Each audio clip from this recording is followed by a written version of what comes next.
99% of us have the dream of listeners, not being the musicians, the listeners, right? And we crave one thing, even though we kind of don't know it all the time. We crave to be in the room with the musician the day it was recorded, the day it was played. And we go to live concerts and we get that as much as we can, but then we listen to the other 99% of our stuff recorded. And it turns out the farther back you go in history, the little rougher it sounds. And so we said there's a solution to this.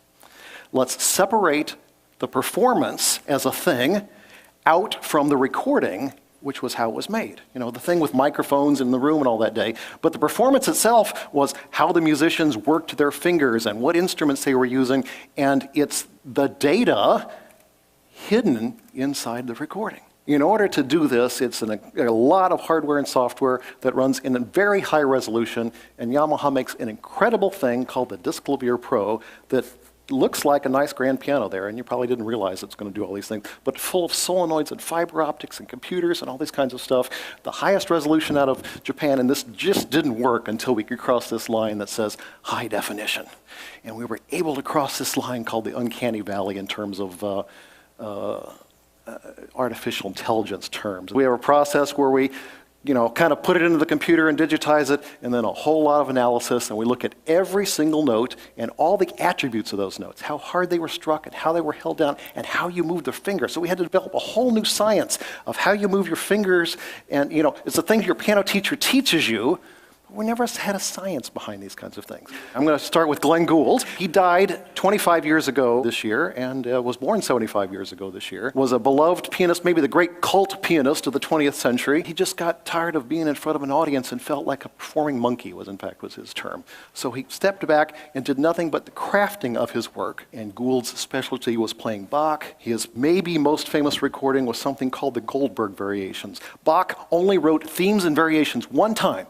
He wrote some early pieces, but late in his life, in his mature period, he said, here's a theme, 30 variations. In fact, the theme isn't even the melody, it's the bass line.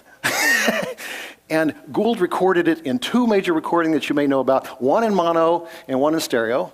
And the one in mono, by the way, he used the pedal, and as he got older, he said, no, wait a minute, I'm going to get very scientific about this and not use the pedal.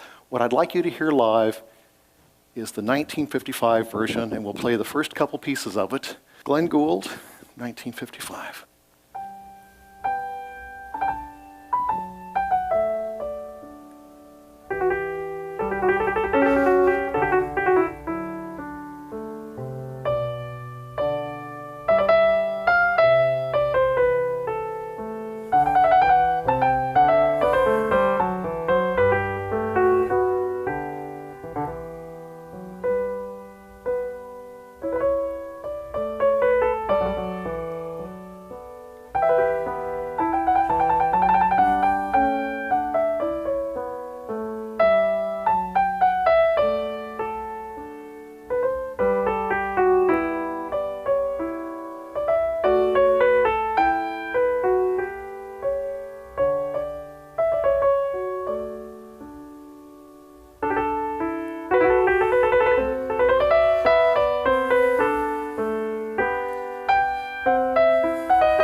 How about that?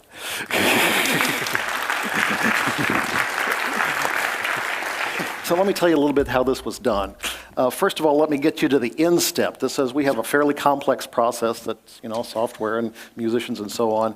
But when we're all done, we know that the ear is the final arbiter. We can play the original in one ear and a new recording in the other. So what I'm going to do this for you right now. What you just heard, and in the right speaker is going to be the original recording, and the left speaker is going to be the new recording, actually of an instrument just like that one. And I'm going to play them together at the same time.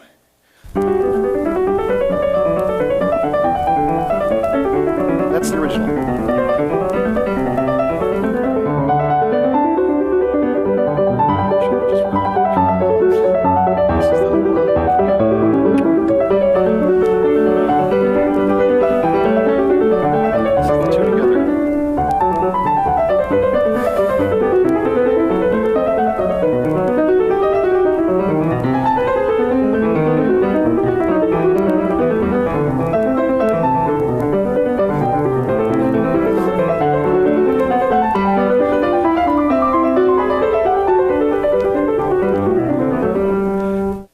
Jurassic Park, there was no science for how skin hung off of muscle, right? So in the video world, we've been able to invent in our lifetimes natural behavior, and this is kind of another example of putting a science behind natural behavior, and then you heard the original. Ultimately, I started with the experience, and the experience is I want to be in the room and hear the musicians. Lots of you can afford to buy one of these, but if not, there is now high-definition surround sound. And I got to tell you, if you haven't heard high-definition surround, go down to your audio dealer, your audiophile dealer.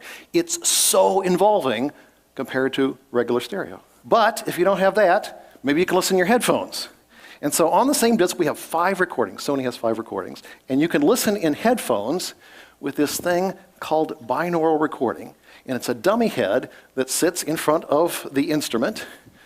And it's got microphones where the ears are. And when you put on headphones and you listen to this, you're inside of Glenn Gould's body. And it is a chuckle until, the musicians who play the piano listen to this and say, I can't believe it. It's just what it's like to play the piano. Except now you're inside Glenn Gould's body playing the piano, and it feels like your fingers making the decisions and moving through the whole process. It's a game changer. Here's now something we know in spectacular quality. The whole process is very sensitive to temperature and humidity. What you heard today was not perfect. It's an amalgam of wood and cast iron and felt and steel strings and all these, and they're all amazingly sensitive to temperature and humidity. So when you go into the recording session, you get to stop after every piece and rebuild the piano if you need to. And there's the whole action there, sitting kind of on the side, and the dummy head, and our recording engineer standing around while we rebuild the piano. Without putting dates next to these things, step by step, music will be turned into data, like every field that's occurred in the past 35 or 40 years. Audio has come very late to this game. I'm not talking about digitizing in bits and remastering. I'm talking about turning it into the data that it was made from, which is how it was performed. And audio came very late because our ears are so hard to fool. They're high resolution and they're wired straight to our emotions. And you can't trick them very easily. Your eyes are pretty happy with some color and movement, All right, there's this episode of Star Trek. Again, it was all just laden for me yesterday there. The episode of Star Trek for me was James Daly played Methuselah. Remember this one? And at some point, he's dancing with his, and I won't ruin the episode for you from 1967. Right, you know where I'm going. And Spock sits down at the piano, and he starts playing this Brahms waltz, and they all dance to it. And then Spock turns around and he goes, James? I know all of the Brahms waltzes, and I don't believe this is one of them in the category. That's where I'm at. I want to hear the waltzes Brahms didn't write. I want to hear the pieces that Horowitz didn't play.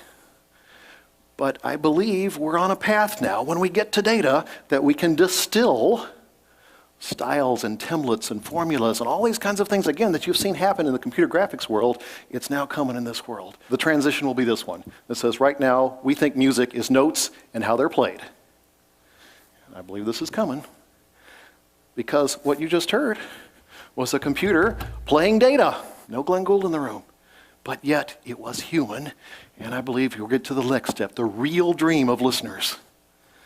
It says, every time you listen to a recording today, every time you take out your iPod and whatever, every time you listen to it, it's the same thing. It's frozen. Wouldn't it be cool if every time you listened, it could be different? This morning you're sadder, you want to hear your same song played sadder than you did yesterday. You want to hear it played by different musicians. You want to hear it in different rooms and whatever. We've seen all these Star Treks, and they're all in holodeck episodes as well. Every time I listen to that, I get goosebumps. It is so amazing. It's so exciting. Every time I listen to the recording, it's like, oh my God, I can't believe I'm in the same room. I can't believe this is happening. It's a way better experience than whatever you're used to listening to in whatever form. And lastly, I will wrap up with 1 minute of Art Tatum. So I've really overshot my budget here. We made a new recording of him playing in the Shrine Auditorium in September. It was a concert he recorded in the Shrine Auditorium in 1949. And I got to say, we have this lab where we build and measure everything back in Raleigh, North Carolina. And we flew out to Los Angeles, and as the president of the company, I didn't feel real comfortable about where we were.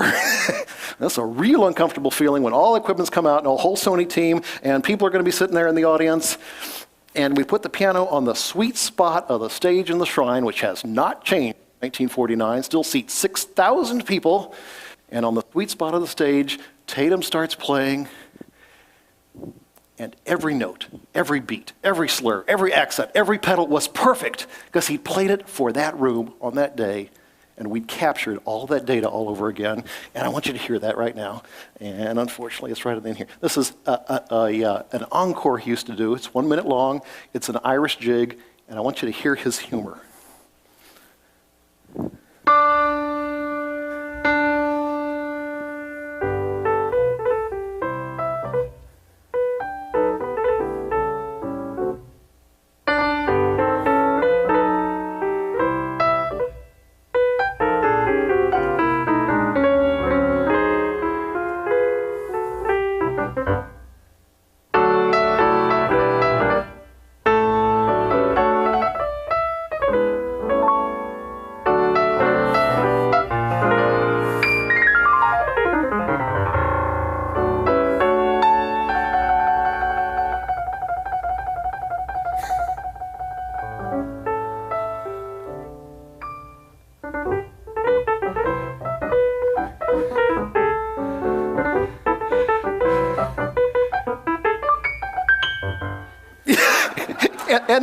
And that's just what the live audience did. So, thank you very much, Michael. Thank you for the opportunity.